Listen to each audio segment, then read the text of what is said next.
এই তিনজন মিলে কি কি তোমার নাম কি আর ওর নাম বলো তো? নাম রহমান, একজনের নাম বাবু। তিনজনে কাম করেছিলে? দুজন করেছিলে? আর কেডা কেডা? কি করেছে? একজন এগলা ছেলেগুলো বলে জি এই ছেলেগুলো বললাম না।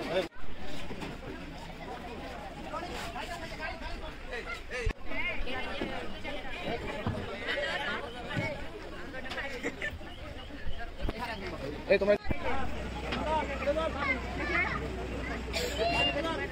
মনে হয় যাও তুমি যাও যাও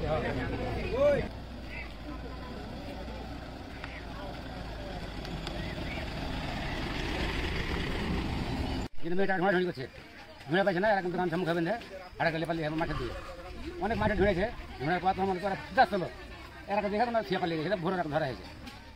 তো যে গিয়েছে সুস্থ বিচার চাই, সুস্থ তদন্ত চাই। কি করতে লেগেছিল এতে? ধর্ষণ করছে, মানে মেয়েও স্বীকার করেছে, ছেলেরা স্বীকার করেছে না, ধর্ষণ করেছে আমরা। আমার বোন, সে আমার মেজো বোন, সে কথা বলতে পারে না, কানে কম শুনে, তাকে নামাজ পড়তে গেছে মসজিদ থেকে তুলে নিয়ে যায়, ছাইড়ে নিয়ে যায়, কি কয় ধর্ষণ করেছে মেন বাগানে যায়।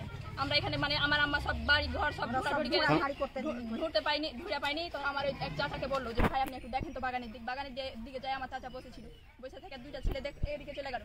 আর তারপরে সর শব্দ এলো, দিয়ে তখন দেখছে যে ওরা আসছে, যেমন লাইট মেরেছে। আমার বড়াবা জানি না যে ওরাই, আর আমার বড়াবা যেমন লাইট মেরেছে তেমন মানে আমার বোনকে খেয়ে ওরা চলে পালিয়ে গেছে। কারণ আমার বোন কাঁদতে কাঁদতে চলে এসেছে, তখন আমার বোনকে বাড়ি নিয়ে আসছে। ধরলো ফজরের মানে ভোর রাতে ভাত খাওয়ার পরে দুজন পালিয়ে গেছিল, কানসার থেকে ধরে নিল দুজন, মানে ছোট দুজনকে। আর বড়টার বাপ আর মা ছিল ভোর রাতে, মানে মাপ চাওয়া লাগে, পা ধরা লাগে। আমরা মাপ দিনি, আমরা ফাঁসি চাই, আমরা কিছুই আর চাই না, আমরা ফাঁসি চাই।